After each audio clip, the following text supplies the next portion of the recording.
I am my dream, second out, fuori secondi, qui c'è spazio solo per chi vuole essere i primi.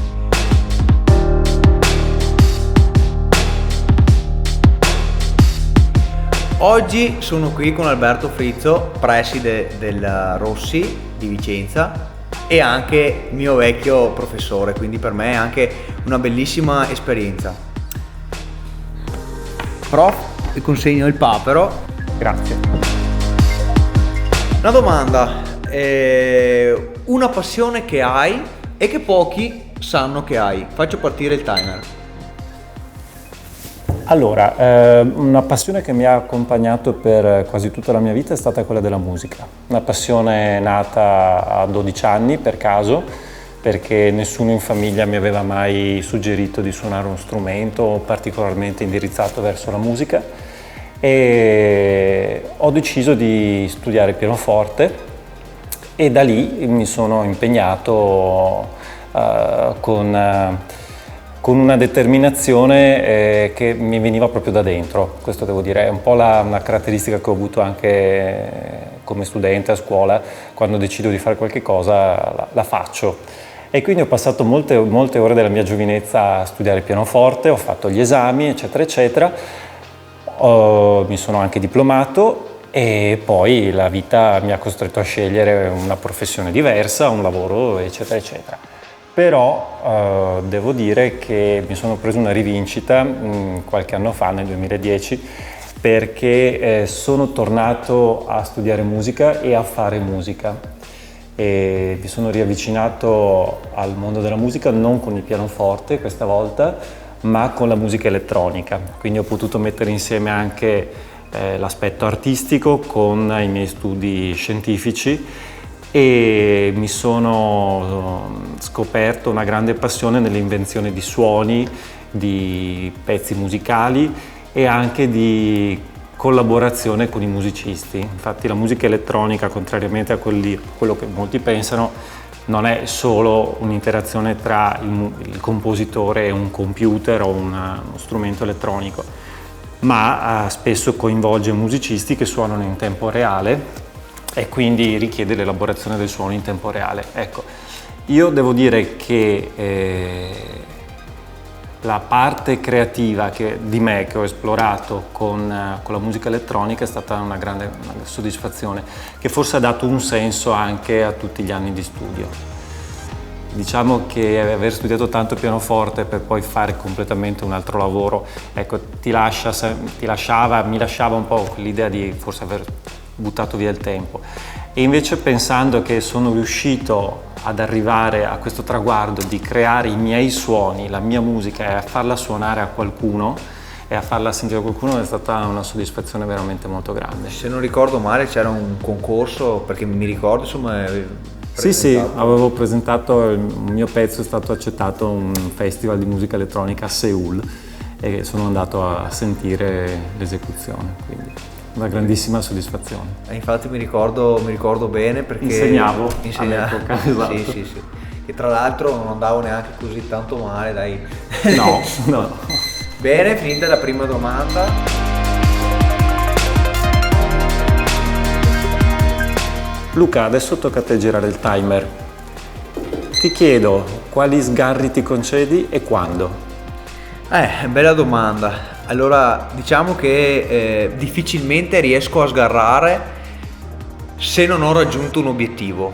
Quindi solitamente anche in questo momento di difficoltà faccio fatica a sgarrare perché non riesco neanche ad andare in ferie, non riesco neanche ad avere la testa libera ad andare in ferie proprio perché per me non aver raggiunto uno scopo, non aver raggiunto un obiettivo diventa molto, molto difficile a liberarmi da tutti quelli che sono gli impegni sportivi e non. E quindi a me piace sempre pensare di sacrificare, che poi non è neanche un sacrificio, perché lo dico sempre, per me il sacrificio è quello di pensare che un giorno dovrò smettere di fare attività agonistica, perché per me lo sport mi ha dato tanto e quindi io mi piace pensare che una volta finito il match mi concedo sempre del tempo disponibile da passare con gli amici, di passare con la fidanzata, di festeggiare insieme, di andare anche a concederci qualche sfizio culinario, perché la dieta è molto restrittiva e bisogna sempre stare molto attenti. Ma più che della dieta, quella di concedermi anche agli amici, concedermi del tempo per pensare quello che ho fatto e quello che non ho fatto. Ecco, la cosa che tra le tante mi piace sempre pensare è che ho la paura di sbagliare, quindi la paura di sbagliare, di non centrare l'obiettivo, mi fa sempre pensare se poi, anche non averlo centrato, comunque riesco a concedermi del tempo per sgarrare. Ecco, comunque generalmente, riassumendo, finito il match mi concedo sempre una settimana di recupero totale dall'attività agonistica, anche perché ho bisogno fisicamente di recuperare.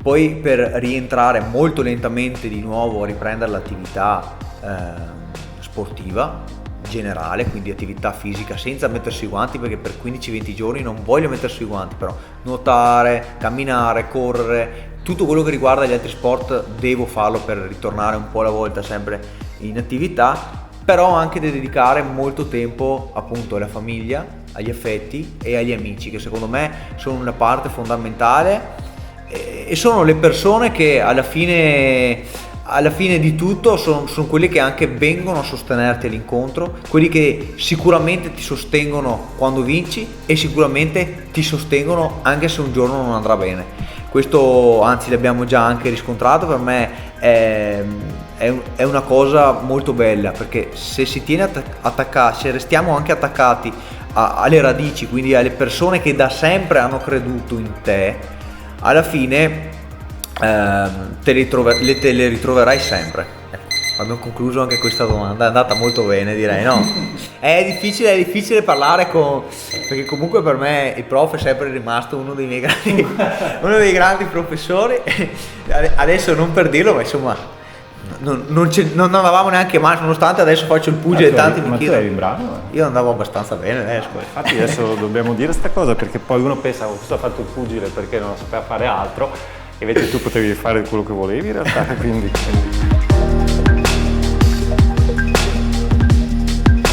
Una domanda che mi sorge da studente, ma penso che tanti altri studenti vorrebbero farle questa domanda: com'eri a scuola? Quindi secondo me è una bella domanda, un po' anche per dare ai ragazzi una panoramica generale.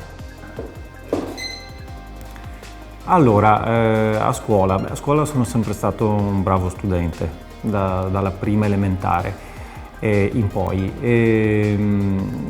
Ho pensato spesso a come ero a scuola, perché credo che abbia una notevole influenza su come sono ancora oggi a scuola, nel senso che prima come insegnante e poi come dirigente scolastico penso che molte scelte, molti orientamenti mi vengano dalla mia esperienza passata, come è comune che sia, insomma.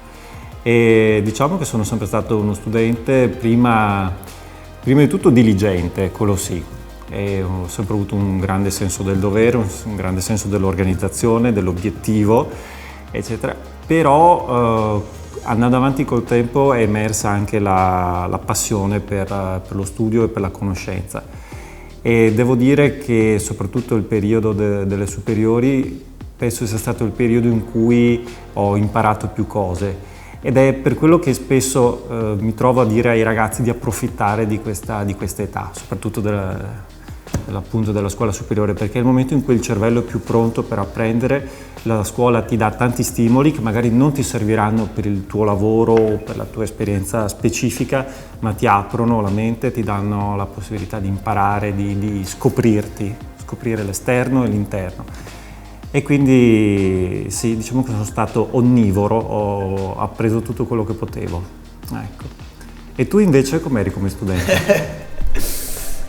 Bella domanda, anche perché insomma abbiamo passato 3 anni di superiori proprio assieme. Per me è stato un periodo anche molto bello, dove ho scoperto tante cose. Io alle elementari tutto sommato andavo bene, alle medie sì un po' meno diciamo, sono stato un po' più birichino verso quel periodo lì. Poi alle superiori ho appunto deciso di fare questa scelta, quindi di andare all'istituto di geometri, quindi poi mi sono diplomato, non ho mai avuto nessun debito, non ho mai avuto, anzi penso di essere andato anche molto bene su certe materie. Ecco, la cosa che mi piace sempre dire è che io sono sempre in continua evoluzione, anche se tanti mi dicono ma sei pugile, sì, però a me piace guardare, mi piace imparare, mi piace documentarmi ancora, mi piace leggere quando ho tempo diversi libri. In questo periodo ho letto anche diversi libri, soprattutto legati anche alla cultura non solo sportiva ma anche alla cultura mentale, perché io credo tanto nell'aspetto mentale, cioè lo sport 99% è testa, il resto è fisico. Ecco, mi piace, mi documento anche quando sono in palestra, quindi vedere, allenare e allenarmi, studiare su di me ma poi anche sugli altri, le situazioni per me è un continuo studio. Ecco, questa cosa è quello che mi piace sempre raccontare. Poi appunto alle superiori ho dovuto purtroppo smettere perché lei, come ma tanti altri professori, mi hanno detto ma perché non vai all'università? Ecco, io che magari ero uno dei studenti più, io blocco ma devo continuare, uno dei studenti più come dire anche capaci e anche carichi, purtroppo ho dovuto farlo perché la famiglia non poteva permettersi di mandarmi all'università. Tutto qui. Bene, io direi buona la prima, grazie prof.